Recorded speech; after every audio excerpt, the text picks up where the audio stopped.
Welcome to our channel. हम लोग जो है कंपाउंड इंटरेस्ट का एक सीरीज कर रहे थे, उसमें आज सेकेंड डे है। मैंने पिछले क्लास में पढ़ाया था कि कैसे ट्री मेथड को अप्लाई किया जाता है। आज जो उसी का जो है नेक्स्ट देखा जाएगा क्वेश्चन क्या होता है। देखिए, मूलधन आपको नहीं दिया है, निकालना है। दर जो है दिया हुआ है 12.5%, समय जो है 2 वर्ष के लिए, और कह रहा है चक्रवृद्धि ब्याज और साधारण ब्याज का जो अंतर है 40 है। तो आपको मूलधन ज्ञात करना है। देखिए, ट्री मेथड से क्या बताए थे कि रेट कितना है आपका 12.5%। इसको जो है फ्रैक्शन में अगर तोड़ेंगे तो ये हो जाएगा 1/8। ठीक है, अब बता चुके हैं कि जो फ्रैक्शन होता है, मतलब जो भिन्न होता है, भिन्न में जो नीचे हर जो होता है, हर पर जो है समय का पावर डालते हैं। तो हर कितना है आपका, हर है 8, 8 के पाँव 2, यानी हो जाएगा 64। 2 वर्ष के लिए तो इसमें से 2 ट्री निकलेगा। इसका जो है 1/8 कितना होगा 8। इसका 64 का फिर से 1/8, अगले साल भी इतना ही ब्याज लगेगा। चक्रवृद्धि ब्याज क्या कहता है, ब्याज के ऊपर ब्याज लगना, यानी 8 पर फिर से 1/8 लगेगा, यानी 1। ठीक है, अब ये देखिए क्वेश्चन में जो है ये मेरा टोटल CI होता है, और फर्स्ट रो जो होता है ये मेरा SI होता है। तो यहाँ क्वेश्चन में देखिए तो CI माइनस SI कितना दिया हुआ है, दोनों में डिफरेंस कितना है 1। 1 जो है वो आपको 40 के बराबर है। तो ये बता चुके थे कि ये मूलधन होता है आपका, और ये चक्रवृद्धि ब्याज होता है, और फर्स्ट वाला लाइन जो होता है साधारण ब्याज होता है। तो एक जब 40 के बराबर होगा तो मूलधन यानी P किसके बराबर होगा, मूलधन कितना है 64, यानी 64 जो होगा 64 गुना 40 गुना कर दीजिए 0, 4 चौका 16, 6 चौका 24, 25, इतना रुपया। आइए नेक्स्ट क्वेश्चन देखते हैं। चलिए नेक्स्ट क्वेश्चन देखते हैं, जिसमें जो है मूलधन आपको दिया हुआ है कुछ नहीं, मतलब वो ज्ञात करना है। रेट जो दिया हुआ है 6.2/3% दिया हुआ है, समय जो है 2 वर्ष, और 5 वर्षों का SI दिया हुआ है 2250 रुपया। तो CI और SI का डिफरेंस निकालना है।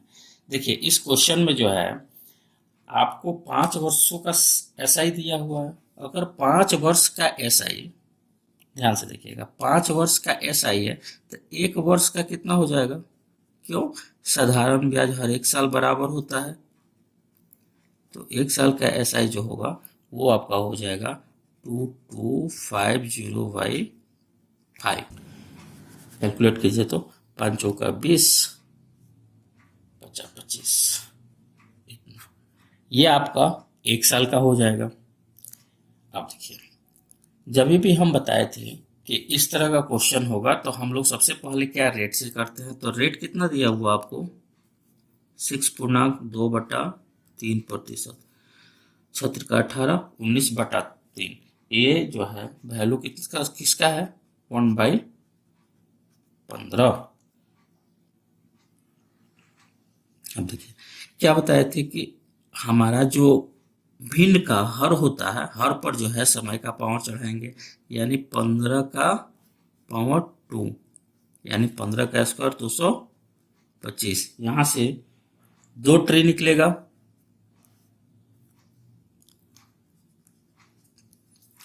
225 का 1/15 15, 225 का 1/15 15। फिर ये पहले ईयर का ध्यान से देखिएगा, ये जो है हमारा प्रथम वर्ष का होता है, और जो ये होता है वो सेकेंड वर्ष का होता है। तो प्रथम वर्ष पर इस पर जो ब्याज लगेगा फिर से लगेगा, तो 1/15 का 1। इसमें यह फर्स्ट लाइन क्या होता है आपका साधारण ब्याज होता है, यानी क्या लिख सकते हैं 15 15 30। लेकिन हमको यहाँ पर क्या दिया हुआ है, 1 वर्ष का, यानी इसमें हम सिर्फ पहले वर्ष का लेंगे। तो 15 किसके बराबर है, 450। तो एक किसके बराबर होगा, 30 के। क्वेश्चन में आपसे पूछा क्या गया है, मूलधन, यानी 225 किसके बराबर होगा, 225 गुना 30, यानी कैलकुलेट कीजिए। 0 5 3 15, 3 दूना 6 1 7, 3 दूना 6, इतना रुपया आपका मूलधन होगा। समझ में आ गया होगा। इसमें एक और क्वेश्चन था, सी आई माइनस एस आई। अब देखिए सी I minus S I, C आई आपका कितना है, ये टोटल आपका होता है सी आई, और ये फर्स्ट लाइन जो होता है वो होता है एस आई। तो C I minus S I, C I minus S I कितना है, 1। तो 1 किसके बराबर हो जाएगा, 1 जो है किसके बराबर था, 30 के, 30 रुपया। चलिए नेक्स्ट क्वेश्चन देखते हैं। देखिए अभी हम लोग पढ़े थे कि दर जो है फ्रैक्शन में होता है तो अब क्या होता है, अब जो है समय भी जो है भिन्न के रूप में दिया हो। जैसे कि देखिए, जैसे कि दिया हुआ 2.1/4 ईयर, 1 वर्ष 73 दिन, 1.2/3 वर्ष दिया हो। इस तरह का क्वेश्चन कैसे सोल्व करें, देखिए क्वेश्चन में दिया हुआ है पी हमको ज्ञात करना है, रेट जो है 20% दिया हुआ है, समय जो है 1 वर्ष 73 दिन का है, सी आई जो है 242 रुपया है। देखिए इस तरह के क्वेश्चन में जब भी होगा तो हमारा ये समय जो दिया हुआ है वो जो है फ्रैक्शन में है, मतलब 1 वर्ष से ज़्यादा है तो हम 2 वर्ष का ले लेंगे। अगर 2 वर्ष 3 महीने रहता तो हम 3 वर्ष ले लेते। अगर 4 वर्ष 5 महीने रहता तो हम लोग 5 वर्ष ले लेते। मतलब जो भी होगा इंटीजर वैल्यू हम लोग लेंगे। अब देखिए क्वेश्चन कैसे सोल्व करते हैं। चलिए इस क्वेश्चन को देखते हैं। रेट जो हमारा कितना दिया हुआ था, 20%। तो 20% का फ्रैक्शन वैल्यू हो जाएगा 1/5। 5 का पावर कितना, दर समय जो दिया हुआ है 1 वर्ष 73 दिन, मतलब 2 वर्ष लेंगे। तो 5 का स्क्वायर 25। तो यहाँ से 2 ट्री निकलेगा। 5 का स्क्वायर मतलब 25 का 1/5 कितना, 5। 25 का 1/5 कितना, 5। और इस 5 का 1/5 कितना, 1। ध्यान से समझिएगा लोग। ये जो है हमारा, ये हमारा प्रथम वर्ष का है, और ये पूरा दूसरे वर्ष का। क्वेश्चन में तो टोटल 2 वर्ष का पूछ तो ही रही है। 1 वर्ष 73 दिन का, तो दूसरा वर्ष मतलब 365 दिन में कितना ब्याज के रूप में लिया, 6 रुपये लिया था। तो हमको 73 दिन का चाहिए, तो एक दिन में कितना हो जाएगा, 6/365। तो 73 दिन में कितना, 6/365 गुना 73। अब इसको काट दीजिए।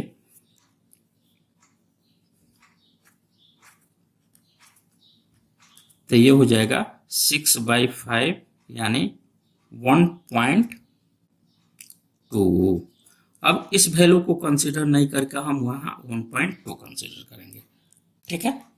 क्वेश्चन में देखिएगा, आपसे चक्रवृद्धि ब्याज दिया हो, तो ये टोटल चक्रवृद्धि ब्याज कितना हो गया, टोटल चक्रवृद्धि ब्याज हो गया 6.2। कैसे, यहाँ फर्स्ट ईयर में 5 है और सेकेंड ईयर नहीं होकर ये 73 दिन का होगा। 73 दिन में कितना है, 1.2, यानी ये किसके बराबर है, क्वेश्चन में दिया हुआ है 242 के बराबर। आपसे पूछा क्या गया है, मूलधन ज्ञात करना है। मूलधन कितना है, 25। तो देखिए एक किसके बराबर हो जाएगा, 242/6.2।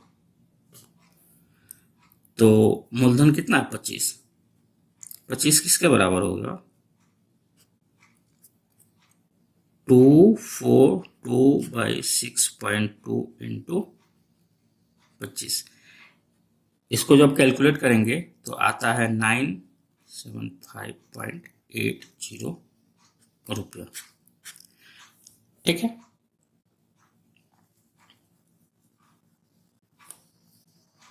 चलिए नेक्स्ट क्वेश्चन देखते हैं। जिसमें मूलधन आपको 100 रुपया दिया हुआ है, रेट जो है 20% है, समय जो है 2.1/4 वर्ष है और CI आपको ज्ञात करना है। देखिए इस क्वेश्चन में क्या बताया है, जब भी समय आपको फ्रैक्शन में दिखाई दे, मतलब भिन्न में दिखाई दे, तो इसको हम लोग पूर्णांक वाला वैल्यू लेते हैं, यानी 2 वर्ष से ज्यादा है, मतलब यहाँ हम t का जो वैल्यू लेंगे वो लेंगे 3 वर्ष का। कोई दिक्कत नहीं। यहाँ देखिए दर जो है आपको 20% दिया हुआ है, तो 20% का फ्रैक्शन वैल्यू जो होता है 1/5 होता है। ठीक है, अब क्या देखते हैं, 5 के पावर कितना चढ़ाएंगे, 3। क्यों, ये 3 वर्ष के लिए निकालेंगे, बाद में हम 2 वर्ष 1/4 मतलब 2.25 वर्ष का यूज करेंगे। पहले यहां से देखते हैं, तो इसका वैल्यू हो जाएगा 125 कितने वर्ष के लिए, 3 वर्ष के लिए, तो 3 ट्री निकलेगा यहाँ से। इसका 1/5 कितना हो जाएगा, 25। इसका 1/5 25। आइए पिछले क्लास में भी बता दिए थे, कोई भी वैल्यू लिखेंगे तो 3 बार होता है, क्यों, रेट हर हमेशा सेम है। आज हम लोग पढ़ेंगे जब रेट अलग अलग होगा तो कैसे बनाएंगे। अब ये देखिए, ये प्रथम वर्ष का है, ये प्रथम वर्ष का है, ये द्वितीय वर्ष का है और ये तीसरे वर्ष का है। तो प्रथम वर्ष का जो ब्याज दूसरे और तीसरे वर्ष में देना पड़ेगा, इस पर ब्याज पर ब्याज, तो इसका 5, इस पर तीसरे वर्ष के लिए 5, इस पर तीसरे वर्ष के लिए 5, इस पर जो है 1 रुपया। कोई दिक्कत नहीं। यहाँ देखिए क्वेश्चन में आपसे टोटल तीसरे वर्ष का तो पूछा नहीं है, तो यहाँ देखिए टोटल तीसरे वर्ष का कितना हो जाएगा, 25 5 30 5 35 1 36। ये 36 जो है हम लिख सकते हैं 1 वर्ष का है, 1 वर्ष का मतलब ये तीसरे वर्ष का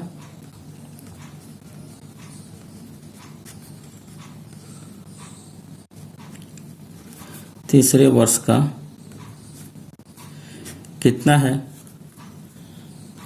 25 + 5 + 5 + 1, यानी ये हो जाएगा आपको 36। लेकिन क्वेश्चन में आपसे क्या पूछा है, 1/4 वर्ष के लिए, तो 1/4 अगर इधर हम 4 से भाग देंगे तो इधर भी 4 से भाग देंगे, तो 36/4 9 हो जाएगा। अब देखिए ये वैल्यू हम कंसीडर नहीं करेंगे, अब यहाँ पे, अब यहाँ पर क्या 9 कंसीडर करेंगे। क्वेश्चन में देखिए मूलधन आपको कितना दिया हुआ है, क्वेश्चन में मूलधन कितना है, 125। किसके बराबर है, 100 के, तो 1 किसके बराबर होगा, 100/125, 25 चौका 100, 25 25 100। आपसे क्या पूछा गया है, CI कितना हो जाएगा, यहाँ 25 है फर्स्ट ईयर में, सेकेंड ईयर में क्या इतना 25 5 30 है। और देखिए थर्ड ईयर का न लीजिएगा, क्यों, हमको 1/4 वर्ष का ही निकालना है, यानी इसके लिए कितना होगा, देखिए पूरे 1 साल में 36 था, तो 1/4 वर्ष में कितना हो जाएगा, इसका भी 1/4 यानी 9 हो जाएगा। टोटल ऐड कर लीजिए, तो ये हो जाएगा 25, इसको 10 मान लीजिए, तो 25 10 35 65, यानी 1 कम कर दीजिए, 64 किसके बराबर हो जाएगा, 64 × 4/5।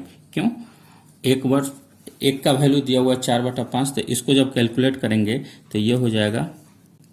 इसको कैलकुलेट करने का आसान तरीका है कि नीचे में 0 बना दीजिए, तो यहाँ 2/2 से गुना कर देते हैं, तो नीचे कितना होगा, 64 × 4 दूना 8/10 हो जाएगा। और ये 8 चौका 32 के 2 हासिल 3 और 8 छक 48, 7 3 51, 1 अंक के बाद दशमलव, इतना रुपया। ये आपका हो जाएगा चक्रवृद्धि ब्याज। समझ में आ गया होगा। चलिए एक नया क्वेश्चन देखते हैं, जिसमें जो है पहले साल के लिए दर अलग है, दूसरे साल के लिए दर अलग है, और CI और SI का अंतर 30 रुपया दिया है। तो इस क्वेश्चन में थोड़ा सा अलग किया है, दूसरे वर्ष के लिए सिर्फ चक्रवृद्धि ब्याज ज्ञात करना है, न कि टोटल चक्रवृद्धि ब्याज ज्ञात करना है। क्वेश्चन अब थोड़ा सा टफ हुआ। अब ये भी हम ट्री मेथड से ही देखेंगे, इसका भी प्रोसेस सेम टू सेम है। क्वेश्चन में देखिएगा, R1 कितना दिया हुआ है, पहले वर्ष के लिए R1 जो है 16.2/3% है, और R2 कितना है, वो जो है 14.2/7% है।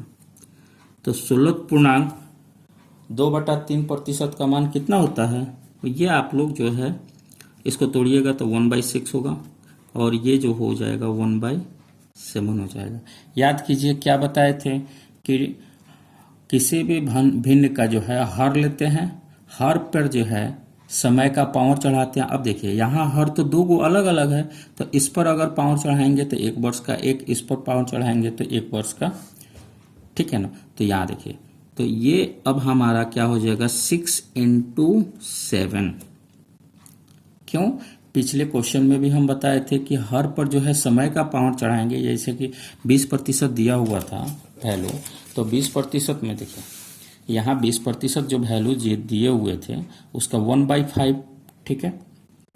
हर जो है 3 वर्ष के लिए लाना था, मतलब ये 5 को हम 3 बार गुना किए हैं, मतलब पहले वर्ष भी 1/5, दूसरे वर्ष भी 1/5, तीसरे वर्ष भी 1/5। तो डिनोमिनेटर मतलब हर को जो गुना करेंगे 5 × 5 × 5 उसी को लिखे थे। लेकिन यहाँ क्या है, इस क्वेश्चन में रेट आपका अलग अलग है, रेट अलग अलग था, इसीलिए इसको ऐसे लिखेंगे। तो ये हो जाएगा आपको 42, ठीक है। अब इसमें 2 ट्री खींचेंगे, लेकिन अब देखिए इस क्वेश्चन में ध्यान देने वाली बात यह है कि जो ट्री खींचेंगे उस पर रेट अलग अलग है। पहले साल का रेट और दूसरे साल का रेट अलग है। यानी पहले साल कितना लगेगा, तो पहले साल जो आपको लगेगा 1/6 के लिए, और दूसरे साल 1/7 पर। तो 1/6 कितना हो जाएगा, यह 1/6 आपका हो जाएगा 7, और इसका 1/7 6। अब ये देखिए, ये प्रथम वर्ष का है और ये द्वितीय वर्ष का है। अब इस पैसा पर जो ब्याज लगेगा, ब्याज के ऊपर ब्याज लगता है, तो इस पैसा पर सेकेंड ईयर के लिए ब्याज लगेगा, तो सेकेंड ईयर के दर से लगेगा। सेकेंड ईयर का कितना है, मतलब दूसरे साल का ब्याज का दर कितना है 1/7, तो इसका 1/7 लगेगा, यानी ये 1 होगा। क्वेश्चन फिर से समझिएगा, अच्छा सा क्वेश्चन है। दर जो दिया हुआ है वो 6.2/3% दिया है, तो इसका मतलब 1/6 है। R2 जो है 14.2/7%, इसका वैल्यू जो है 1/7 होता है। कैसे, 14 × 7 = 98 और 2 100, 100/7 इंटू 1/100 करेंगे तो 100 से 100 कैंसिल, 1/7 आएगा, यानी 1/7 आएगा। अब ये देखिए डिनोमिनेटर मतलब हर को हम गुना करेंगे तो 6 और 7, 6 × 7 = 42। अब यहाँ प्रथम वर्ष के लिए दर कितना था 1/6, तो 1/6 से कितना मिला 7। दूसरे वर्ष के लिए कितना था वो 1/7, तो 42 का 1/7 कितना 6। अब ये देखिए चक्रवृद्धि ब्याज क्या कहता है, ब्याज के ऊपर ब्याज लगता है, यानी ये 7 रुपया जो ब्याज के रूप में आया इस पर भी अब द्वितीय वर्ष के लिए ब्याज देना पड़ेगा। कितना 1/7। क्यों, हम द्वितीय वर्ष में द्वितीय वर्ष का ब्याज लेंगे, तो इसका 1/7 कितना हो गया 1 रुपया। अब ये हमारा टोटल क्या है, ये हमारा टोटल जो है चक्रवृद्धि ब्याज है। लेकिन क्वेश्चन में जो पूछा है, क्वेश्चन में जो पूछा है वो सिर्फ पूछा है कि सेकेंड ईयर का कितना है। ध्यान से देखिएगा, यही ना सिर्फ सेकेंड ईयर का है, यानी हम 7 का वैल्यू निकाल देंगे तो हो जाएगा, ठीक है। अब देखिए क्वेश्चन में CI और SI का, सेकेंड ईयर का CI और SI कितना दिया हुआ है, कि CI और SI का डिफरेंस कितना है 30 है। तो क्वेश्चन में हम आपको बहुत पहले से ही बताते आ रहे हैं कि पहला लाइन जो हमारा होता है वो SI का होता है, और ये टोटल का टोटल जो होता है वो हमारा CI होता है, ठीक है। अब देखिए CI और SI का डिफरेंस कितना है, यही 1 है। क्यों, 7 और 6 तो दोनों में कॉमन है 1, यानी 1 किसके बराबर है 30 के बराबर है। तो आपसे कुछ पूछा क्या था, दूसरे वर्ष का चक्रवृद्धि ब्याज कितना है, दूसरे वर्ष का चक्रवृद्धि ब्याज कितना है 7, यानी ये जो होगा 7 × 30, 7 × 21 रुपया। ये CI हो गया किसका, सेकेंड ईयर का। सिर्फ इस क्वेश्चन में आपसे मूलधन भी पूछा था, मूलधन यानी मूलधन यही है 42 किसके बराबर होगा, तो 42 गुना 30, 0 3 दूना 6 4 3 12, इतना रुपया। ठीक है, अगर क्वेश्चन नहीं समझ में आएगा तो एक बार रिपीट करके देखिएगा लोग, अच्छा क्वेश्चन। चलिए नेक्स्ट क्वेश्चन देखते हैं, जिसमें जो है अब यहाँ पर जो दर है पहले साल के लिए अलग, दूसरे साल के लिए अलग, तीसरे साल के लिए अलग दिया हुआ है। 3 वर्ष का और 3 वर्ष का चक्रवृद्धि ब्याज और साधारण ब्याज का अंतर जो दिया हुआ है 810 है, तो मूलधन ज्ञात करना है। ठीक है, सेम प्रोसेस वही का वही है। कैसे? R1 कितना है आपका 14.2/7%। ये आपको थोड़ा देर पहले मैंने फ्रैक्शन वैल्यू बताया था, ये होता है 1/7। R2 कितना है 10%, इसका फ्रैक्शन वैल्यू होता है 1/10। R3 कितना है 11, 1/9%, इसका फ्रैक्शन वैल्यू होता है 1/9। किस तरह 11 9 99 और 100, 100/9 गुना 1/100, तो 100 से 100 कटा 1/9 बचेगा। फिर क्या कहते थे कि डिनोमिनेटर को मल्टीप्लाई कर देंगे, तो डिनोमिनेटर कितना है 7 गुना 10 गुना 9, यह होगा 6 9 7 63, इतना। अब यहाँ देखिए 3 वर्ष का है तो 3 ट्री निकलेगा, यहाँ से 1 ट्री 2 ट्री 3 ट्री। क्वेश्चन में थोड़ा ध्यान से देखिएगा, ये हमारा होता है प्रथम वर्ष का होता है, ये जो है सेकेंड वर्ष का होता है, और ये जो होता है थर्ड वर्ष का होता है। क्वेश्चन में पहले वर्ष पर दर कितना था 1/7, तो इस पर 1/7 लगेगा। सेकेंड वर्ष के लिए 1/10 लगेगा, थर्ड वर्ष के लिए 1/9 लगेगा। ठीक है, अब देखिए इसका 1/7 कितना होगा 90, इसका 1/10 63, इसका 1/9 हो जाएगा आपका 70। क्वेश्चन में यहाँ क्यों ऐसा हुआ, क्यों हर एक साल जो है दर हमारा अलग अलग है। अब देखिए इस पर भी तो ब्याज लगेगा इस साल, और इस पर भी तो ब्याज लगेगा इस साल। क्वेश्चन ध्यान से समझिएगा लोग, क्वेश्चन बहुत ही अच्छा है। इस पर जो है सेकेंड ईयर के लिए ब्याज लगेगा, तो सेकेंड ईयर का ब्याज कितना दिया हुआ है 1/10, इस पर थर्ड ईयर का तो 1/9 लगेगा। इसका 1/10 कितना 90 का 1/10 कितना 9 होगा, और इसका 1/9 कितना 10 होगा। ध्यान से देखिए ये 63 पर भी तो ब्याज लगेगा, तो 63 पर जो ब्याज लगेगा वो कितना लगेगा 63 पर थर्ड ईयर का ब्याज लगेगा, यानी थर्ड ईयर का ब्याज कितना है आपका 1/9, तो यहां पर कितना होगा ये 7 होगा। इस पर ब्याज दे चुके हैं, इस पर ब्याज इस पर बाकी है, तो इस पर भी 1/9 देंगे। इस पर कितना देंगे तीसरे साल पर ब्याज 1/9, तो इस कितना हो जाएगा 1। देखिए लिखने का तरीका कितना आसान है। पहला वर्ष में 1 वैल्यू आएगा तो दूसरे वर्ष में 2, तीसरे वर्ष में 4 वैल्यू आएगा, मतलब ऐसा ही बढ़ेगा 1 2 4 8 16 32, इसी के अनुसार बढ़ते जाएगा। क्वेश्चन में जो दिया हुआ है वो क्या कहा है कि चक्रवृद्धि ब्याज और साधारण ब्याज का अंतर 810 है। यहाँ पहला लाइन आपको बता चुके हैं, फर्स्ट लाइन क्या होता है वो हमारा होता है साधारण ब्याज, और ये पूरा जो है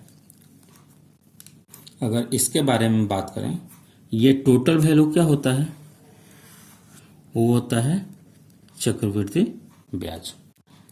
ठीक है, क्वेश्चन में देखिए तो साधारण ब्याज और चक्रवृद्धि ब्याज निकाल दीजिए। अब दोनों का अंतर कितना है, अंतर यही ना दिख रहा है 10 7 1 और 9। ठीक है, टोटल सम कितना हो जाएगा आपको जोड़िए तो CI और SI का 10 10 20 और 7 27। 27 किसके बराबर है क्वेश्चन में दिया हुआ है 810, तो 1 किसके बराबर होगा 810/27। ठीक है, तो इसको काटिए तो 27 तिरका 30 मर्त में कट रहा। मूलधन कितना दिया हुआ है, मूलधन यानी P 630, तो 630 गुना 30 कैलकुलेट कर दीजिए 0 0 3 तिरका 9 6 तिरका 18, इतना रुपया आपका मूलधन हो गया। क्वेश्चन समझ में आ क्या होगा?